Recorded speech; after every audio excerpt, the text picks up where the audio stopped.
Happy Friday! It's Maddie with Calming the Chaos Collective. For those of you that don't know me, I am the facilitator and journey coach and social worker. That is the facilitator for the founder for the group. So just want to say welcome. It is Friday. I apologize for not being on last week. I had a little life adventure happen, as often happens with our best intentions. So if you come on live, just say hi so I know you're there and we can continue the conversation.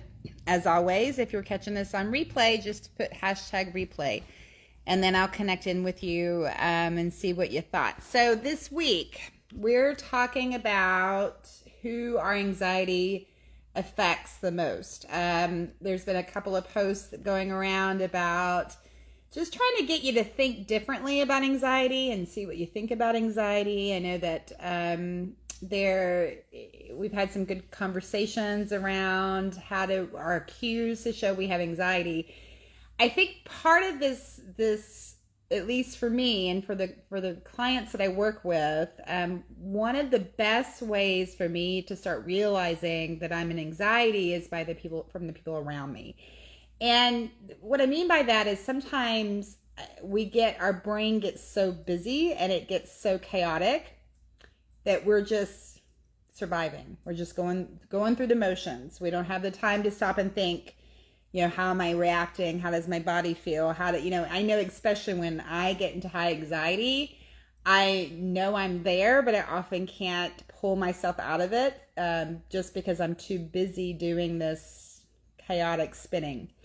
So part of what the exercise was this week is to take an intentional thought around and look around you and decide and think about, okay, how do I know who my anxiety is affecting? What are the external cues that I'm having a lot of anxiety? And often those external cues are our family or our friends or our coworkers or the people that work around us.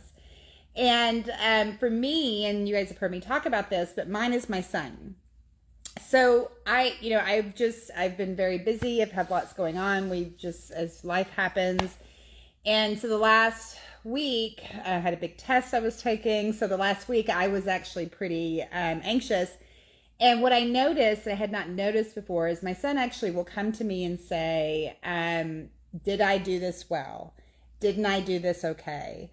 And that's my external cue that he's feeling anxious because I'm feeling anxious. And so when we talk about this anxiety, a lot of people don't often realize that our anxiety affects others. It affects the people around us. And sometimes the cue we need to be able to get out of that anxiety and do all the coping tools that we talk about are actually the people around us. So one of the things that I asked is our tools for Thursday was what are you noticing? Like that is a coping mechanism to be able to notice that the people around you their behavior is changing because of your anxiety. I mentioned my son. Sometimes it's about if we're married or we're around other people. When the anxiety gets high, other people get quiet, and they get quieter because they're responding to your anxiety.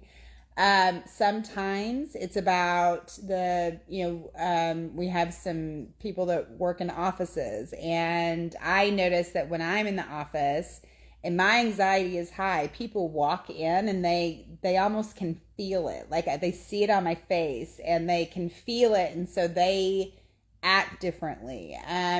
And that's okay, because that's not my responsibility, that's theirs, but it's my external cue that something is going on, and I need to figure out how to get out of this. And for me, the people I love the most is the biggest reason for me to try to start moving out of the anxiety and doing the work I know I need to do.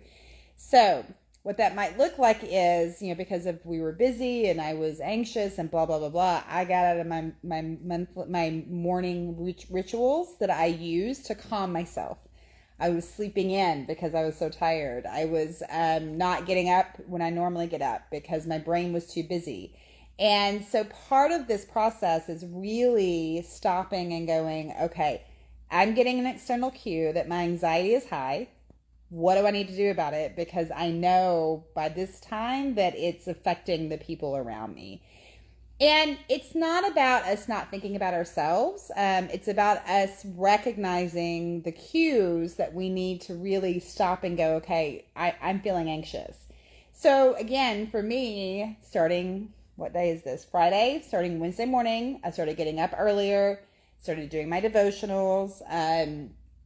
I started having that quiet time I need to reflect and get prepared for the day, so that my son isn't the one that I'm running around all morning going, where are your socks? Where's your shoes? Where's your this? Where's your that? I mean, this is that control thing that I do in my home when I'm feeling really anxious. And so it's what I think is really awesome about how our lives work is we have, there's always external cues that we need to try to figure out how to calm that anxiety, even when we're not ready to see them or we're not aware of them. So I just wanted you to take some time this weekend and try to decide, like, just when you're feeling anxious, try to remind yourself, hey, I'm going to stop. Okay, has somebody's behavior changed?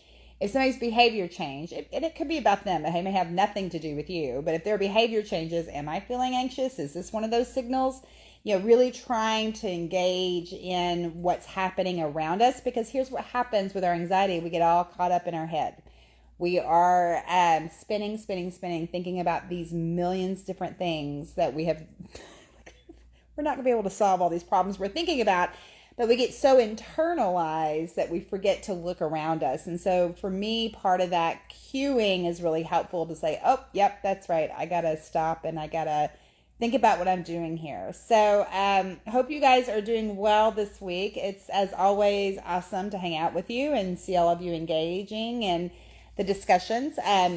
As we talk about, intentionality is the key. So being intentional about wanting to change, being intentional about stopping and making the changes that you want to make. You're going to get out of them, and that's okay, but being intentional about making the changes is what makes your neurons connect differently and what makes your brain change. So you guys have a great weekend, and I'll be seeing you on the Calming the Chaos Collective this weekend. Thanks.